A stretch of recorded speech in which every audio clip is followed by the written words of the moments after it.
The hall was filled with quiet whispers and flickering lights from dozens of cameras. People from around the world had gathered for the Global Tech and Culture Summit in New Delhi. Banners hung from the ceiling, reading words like innovation, unity, and vision. The audience was waiting for one special moment, the keynote speech by Sundar Pichai. Everyone knew Sundar's journey. Born in India, rose through struggle, and now the CEO of one of the most powerful companies on earth. Every eye was on the stage, and every camera lens was ready for that perfect shot. Sundar stood near the backstage curtain, smiling softly, his speech in hand. His heart was calm, but his eyes kept scanning the audience for someone important. Then, a sudden shift happened. A man with a badge whispered something into a walkie-talkie. Seconds later, the large screen behind the stage flickered and displayed the national flag. The room fell silent. A voice announced, "Ladies and gentlemen, please rise for the Honorable Prime Minister of India, Narendra Modi." The entire hall stood, clapping. Sundar took a step back respectfully. Modi ji entered with a humble wave.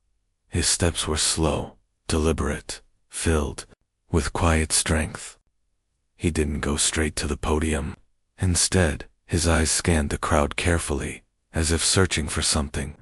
People assumed he was just absorbing the moment, but then something unexpected happened. He turned to the side of the stage and whispered to his security guard. A few moments passed, and then he stepped away from the mic completely. The moderator, confused, leaned in to ask what was going on. But Modi ji raised one finger gently and pointed to the front row.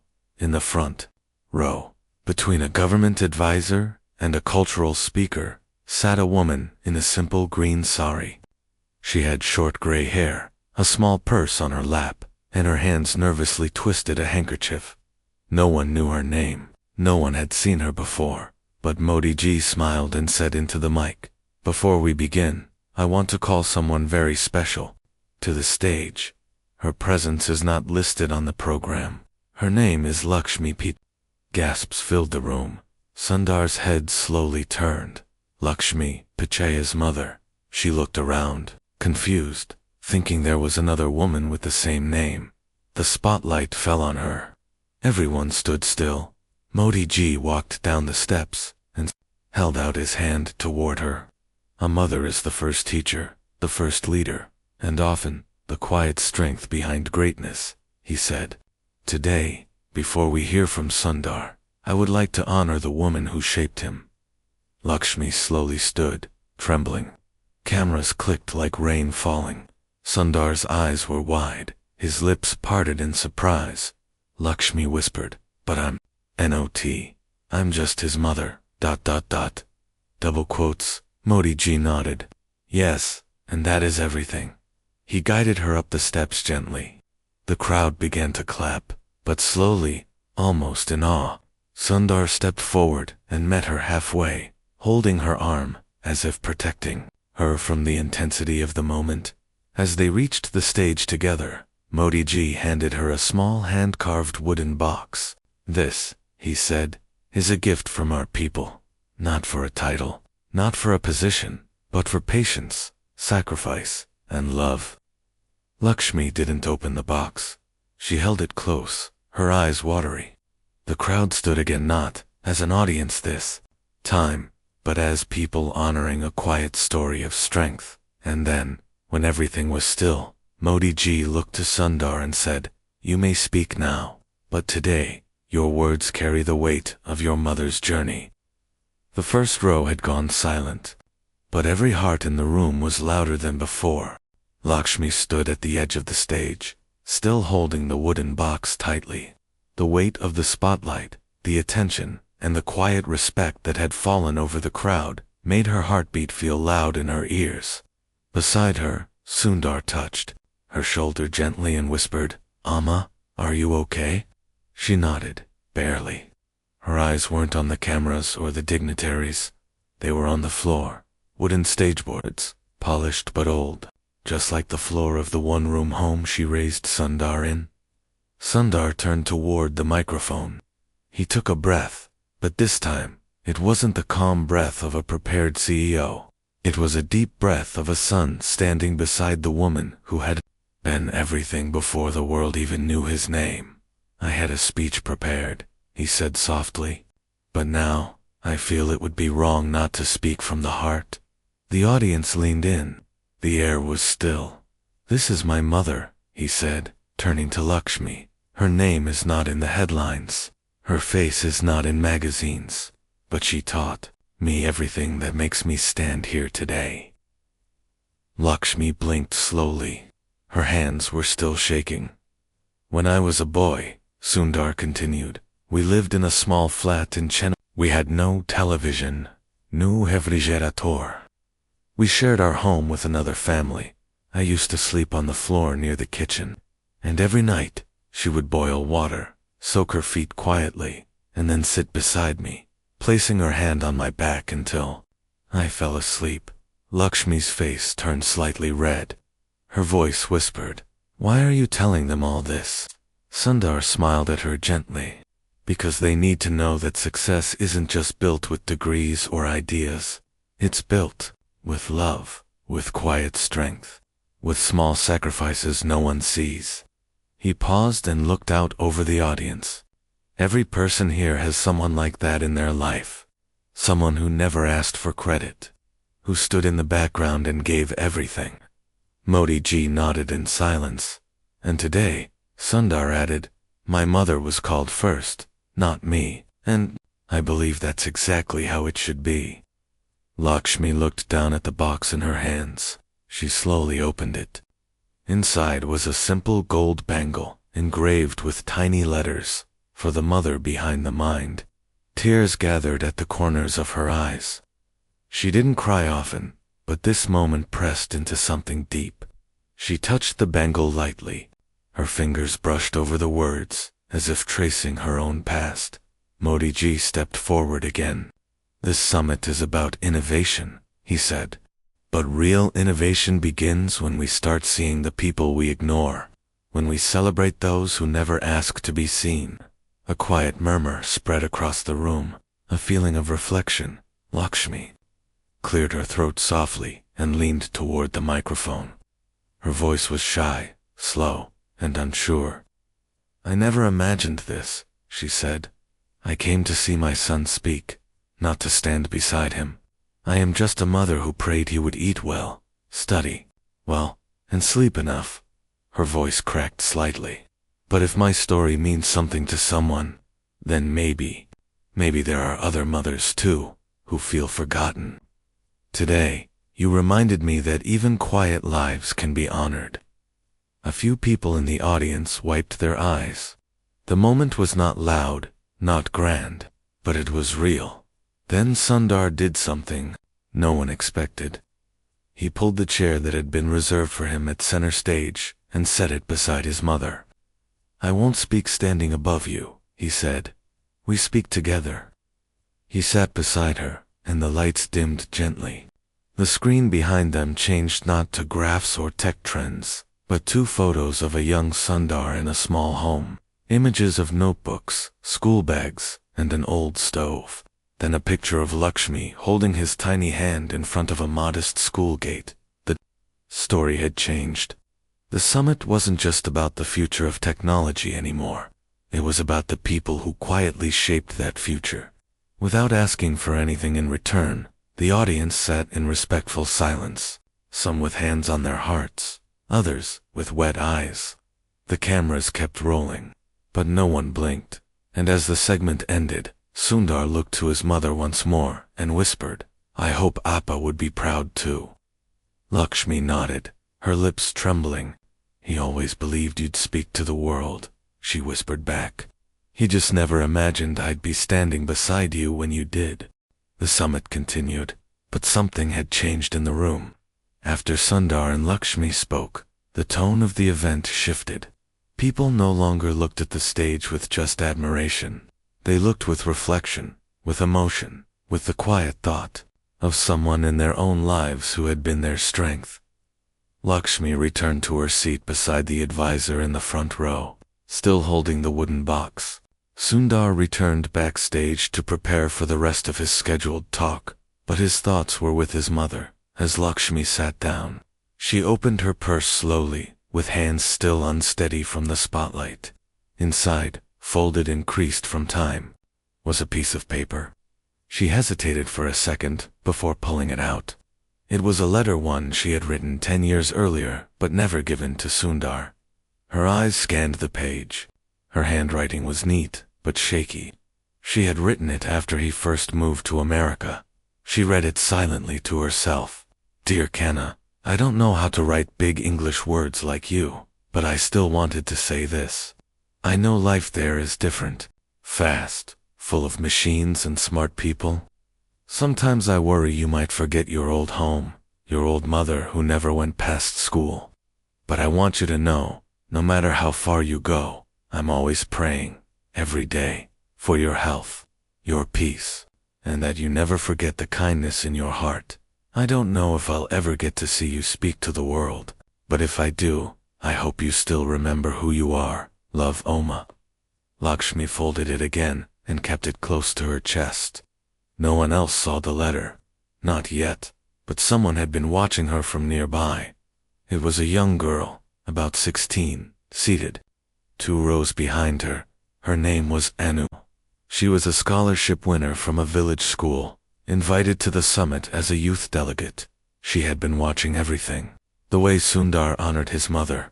The way Modi ji had chosen someone ordinary to stand in an extraordinary place. Anu leaned forward gently and said, Auntie, that was the most beautiful thing I've ever seen. Lakshmi turned, surprised. Me, why? Because you reminded us that even without money or titles, love can build something great, Anu said. I want to become a scientist one day. But sometimes, I feel small, like my dreams are too big for someone from where I come from. Lakshmi gave her a gentle smile. Dreams are never too big, child. They only feel that way when we measure them with fear. Anu hesitated. How did you know your son would make it? Lakshmi looked toward the stage. I didn't, she said softly. I only knew I had to believe.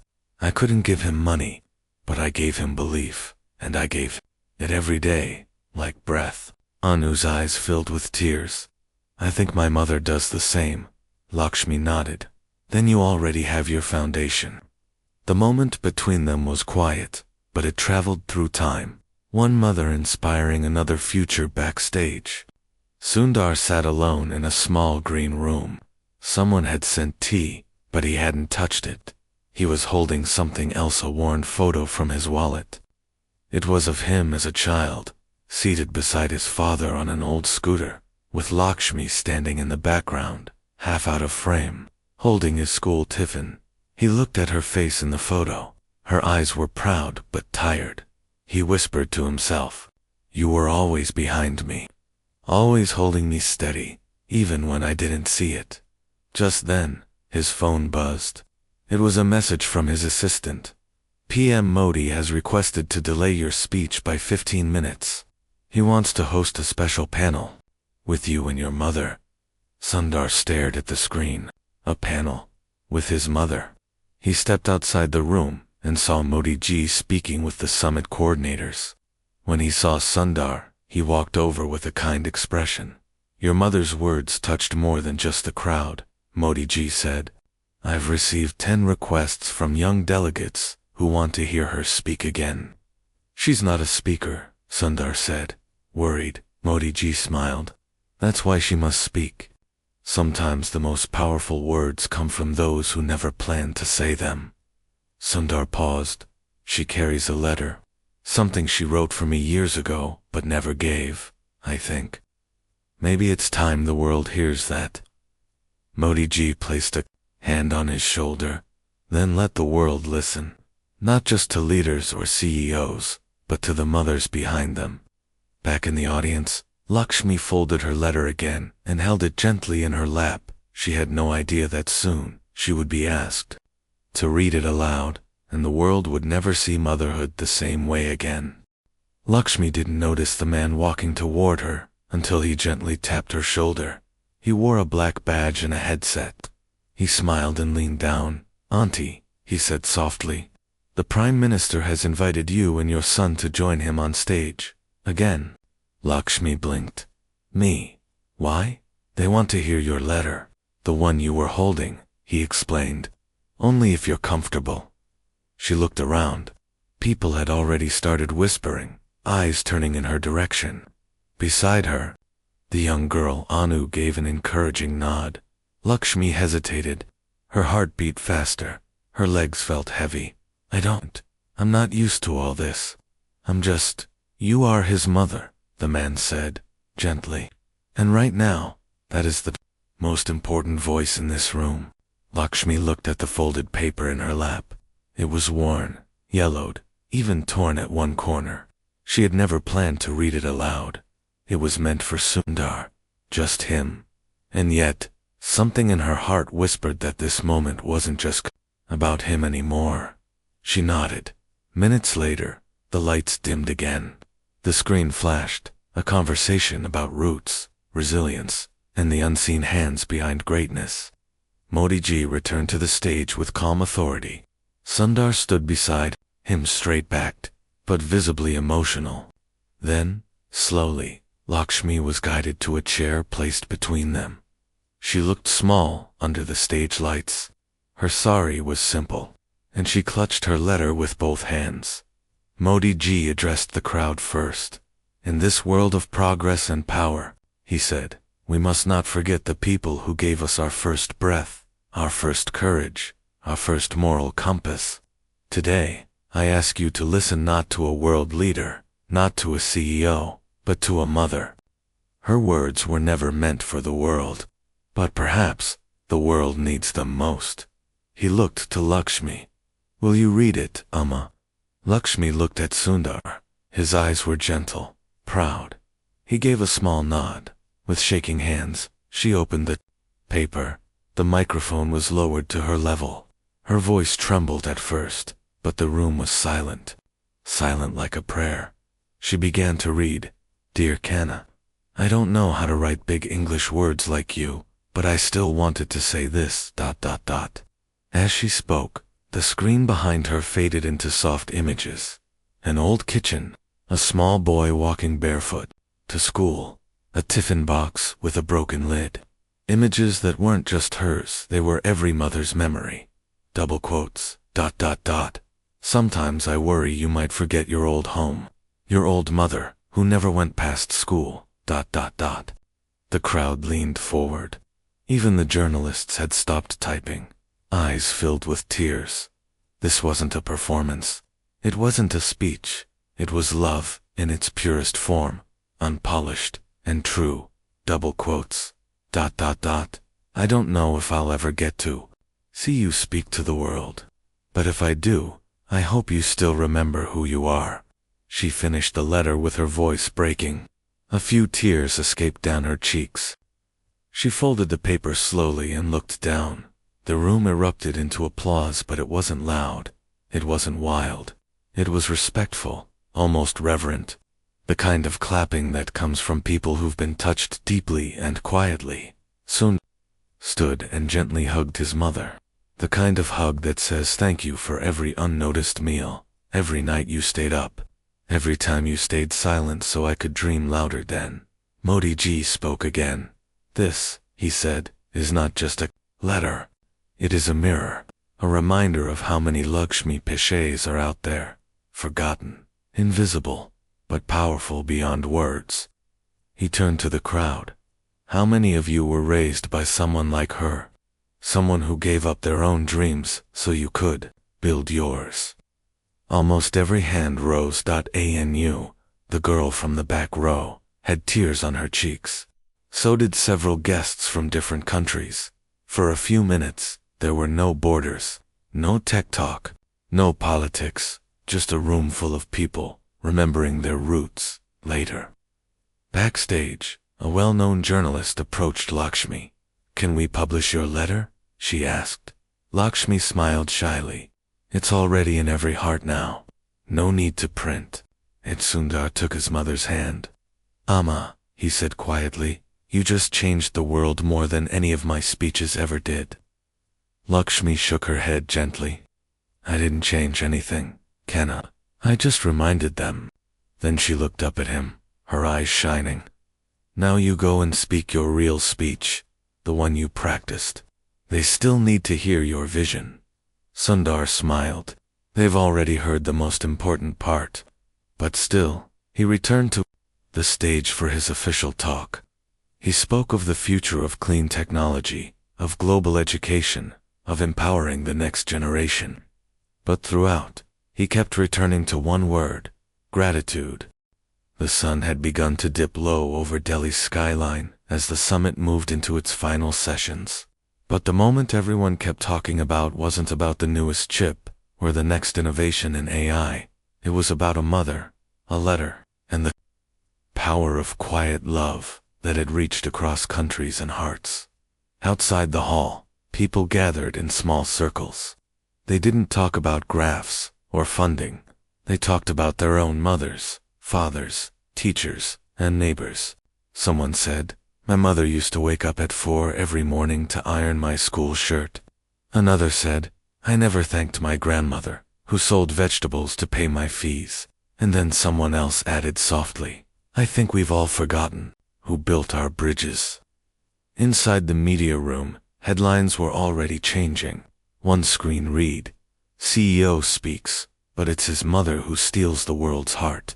Another read, Lakshmi Pichai's letter becomes voice of unseen heroes. Back in the dressing room, Lakshmi said quietly, holding a cup of tea. It was her first real break since the event began. The tea had gone cold, but she didn't mind.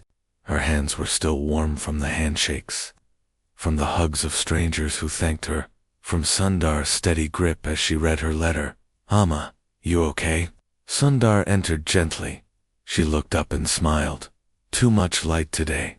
Too many people, he chuckled. They all wanted to thank you. Lakshmi shook her head. They weren't thanking me. They were remembering their own stories. Then she looked at him. And you remembered yours. Sundar nodded. And for a few moments, they just sat. No comments, no applause. Just a mother and son sitting quietly, as they used to do back when all they had was a fan that clicked all night and a single plate between them. Do you remember that rainy day? Lakshmi asked, when your slippers broke and we only had money to fix one strap. Sundar laughed. I do. I walked with one foot dragging all day, pretending it was fine. And now look, Lakshmi said, your shoes probably cost more than our old fridge. I still don't like expensive shoes, he said. You taught me that things are just things. A knock came on the door. It was Anu, the scholarship student who had spoken with Lakshmi earlier.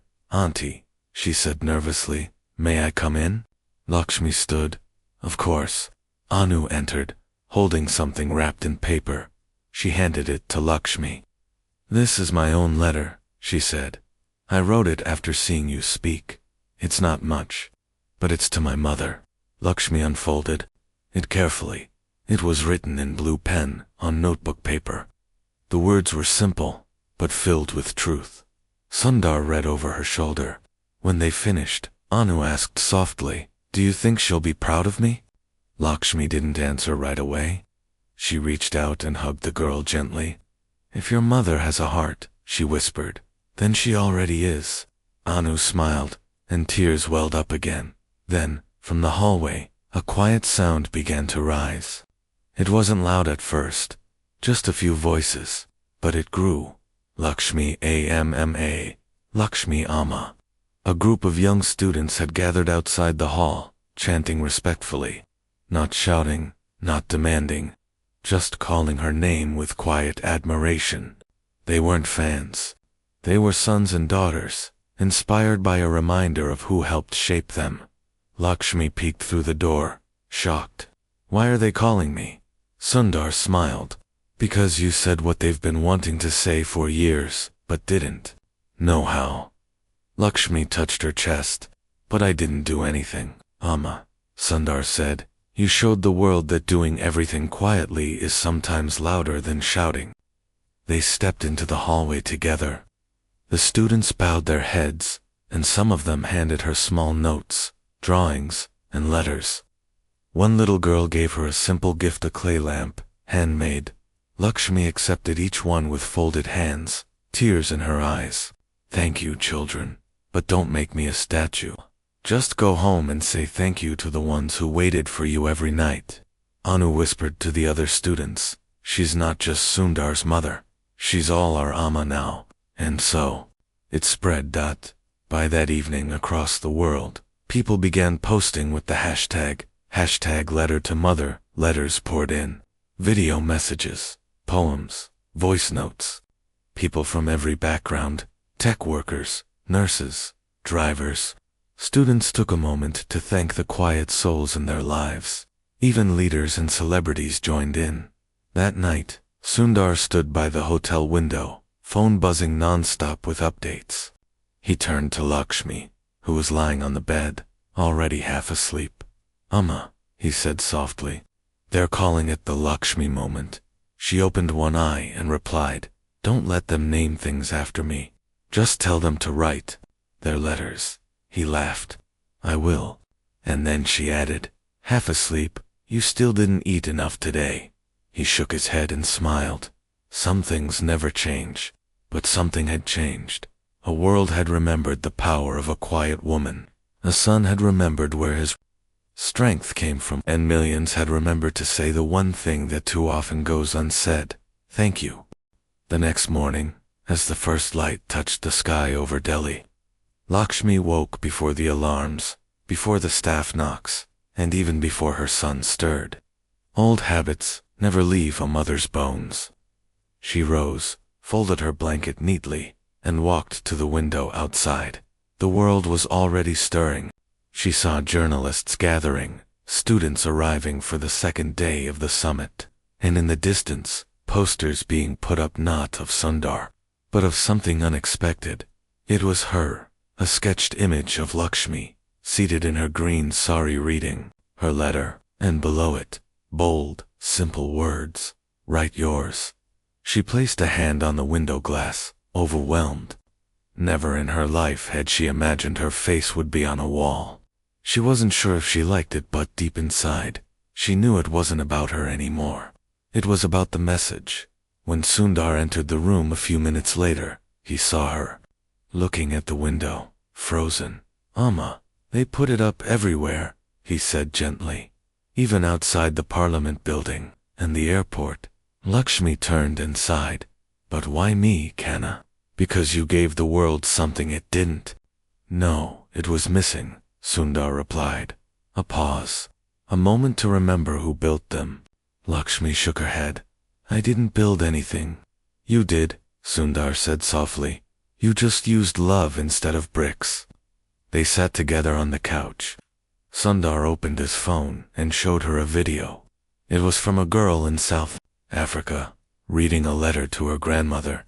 Then, another video, played a boy in Canada, thanking his school janitor for inspiring him to study engineering.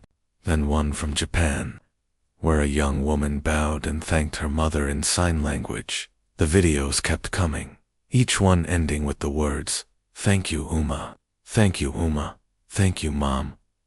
Lakshmi's eyes shimmered again. So many children, she whispered. Sundar smiled. Yes, and one letter lit the spark. By noon, the summit announced a new initiative, the Roots Project, an idea born from that one moment, collecting letters from across the world and turning them into scholarships, school libraries, and programs for parents who never got the education they gave their children. Modi ji personally launched it with Sundar and Lakshmi, seated beside him. We often celebrate the trees, Modi ji said to the crowd, but we forget the roots. The roots carry the weight, feed the soul, and never ask to be seen. Today, we honor them. Lakshmi's name was officially added to the summit's wall of honor, not for wealth, not for invention, but for reminding the world of its humanity.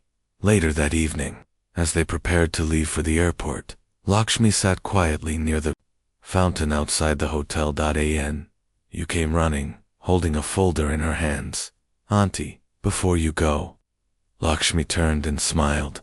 Yes, child. Anu opened the folder. Inside were 20 handwritten letters, all from students who had attended the summit, all written to their mothers, fathers, sisters, uncles, whoever had helped raise them. We collected them, Anu said, and I will keep collecting. Your one letter started a river. Lakshmi took the folder gently. Her hands touched the pages like blessings. Promise me, she said, don't let it become just a trend. Let it stay a truth. Anu nodded with emotion. I promise. As the car arrived to take them to the airport, Sundar helped his mother into the seat. Before closing the door, she turned and asked, Kanna, do you still have the old photo of us three on the scooter? Sundar pulled it out of his wallet. Instantly. Always. Lakshmi looked at it and said softly, your father would have smiled today. Sundar placed a hand on his chest. I think he did. The car drove off as the sun set. Behind them, the summit closed, but the message remained. In homes across the world, children were writing. In schools, teachers were reading those letters aloud, and in a small home, back in Chennai, a neighbor had pasted the newspaper front page onto Lakshmi's gate. Beneath her picture were 3 words, thank you, Amma. The echo of that thank you reached every corner, not because of fame, not because of position, but because one woman chose to share a letter of love, and in doing so, reminded the world that behind every great name, there is someone who stayed unseen, but never unloved. But the story of Lakshmi Pichai, the quiet mother with the folded letter, didn't fade away. In fact, it only grew stronger. In schools across India, morning assemblies included a moment of silence to thank someone who made sacrifices. Students started writing letters not just to mothers, but to fathers, grandparents, siblings, mentors, even school bus drivers. People who often went unnoticed were suddenly being seen in companies. CEOs began town halls by sharing who shaped their paths. Photos of aging parents appeared on office walls. People no longer just celebrated success, they honored the roots of it. Universities held letter-writing workshops. Hospitals encouraged patients to thank the nurses who stayed late without complaint. Engineers sent voice notes to their old teachers, saying, I didn't say it then, but thank you.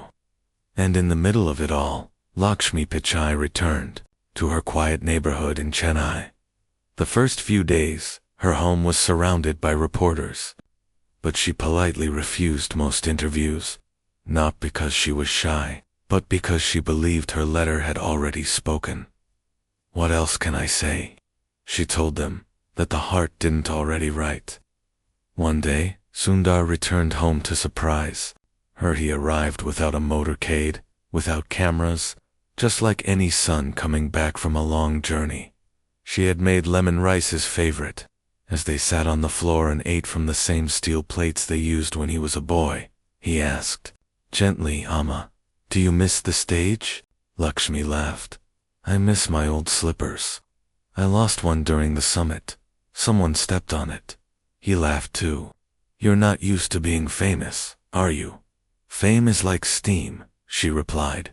Warm for a second, then it vanishes. What stays is how you treated people in that moment. He looked at her with admiration. You're still the wisest person I know. After dinner, she brought out something new, a small red notebook. What's this? Sundar asked.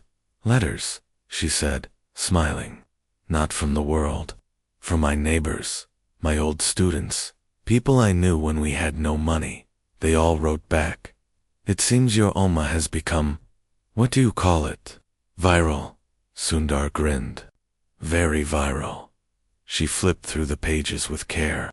Each letter filled with heartfelt words, stories of inspiration, apologies for forgotten gratitude, and promises to be better. I read one every morning, she said. It keeps me grounded. He nodded. I read one too, yours. They sat quietly for a while, the fan humming above them like old times. Then Lakshmi turned serious. Kanna. ... There's one more thing I've been thinking. Yes, we need to do something lasting. Something that helps others write their stories. Sundar leaned forward. What do you have in mind? A place, she said. A home where children who lost their mothers can come and write letters to them anyway. And where elders who have no one left can receive letters from those children. Let's call it the letter home. Sundar was silent. Then he whispered, AMMA ... That's beautiful. And so it began. A few months later, the letter home was opened in a quiet village near Chennai. It was a simple building with clean white walls, wooden benches, and colorful paper on every table. No computer screens, just pens, envelopes, and people. Children came and wrote their feelings. Elderly people came and read them. Some responded, some cried. Some just sat in peace, and in the center of the room hung a framed letter, Lakshmi's letter. Below it, a small plaque read, "This letter changed the world because it came from a mother who never asked for credit. May every letter written here carry the same love." Foreign leaders visited it. School trips were planned to it. But more importantly, lives were healed inside it. One boy who hadn't spoken in months began to write letters daily. A retired postman found joy in delivering replies. A woman who lost her child came just to read others' stories and found strength again. It wasn't just a letter home, it became a home for the heart. On the 1-year anniversary of the summit, Lakshmi and Sundar returned to Delhi. They didn't go to the main event this time. They visited a small gathering of students who had all brought letters to read aloud, one by one. Children stood and read words like, "Dear Mom, I didn't understand your tears before. Now I do. Thank you, Appa, for working 2 shifts so I could study. Dear Amma, I miss your food and your voice. I promise I'll make you proud." Tears flowed. Hands held tightly. Smiles through the emotion. As the event ended, Sundar turned to his mother. "This," he said, "this is your legacy." Lakshmi simply replied, "No, Kanna. This is all of ours. I just reminded them to write." And that night, as she returned to her little home in Chennai, she opened a new notebook and wrote her next letter.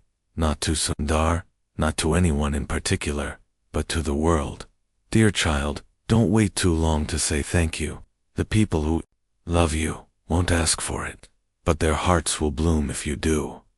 Love is not loud, it is steady, and one word of gratitude can carry a lifetime of silence. So write, right now."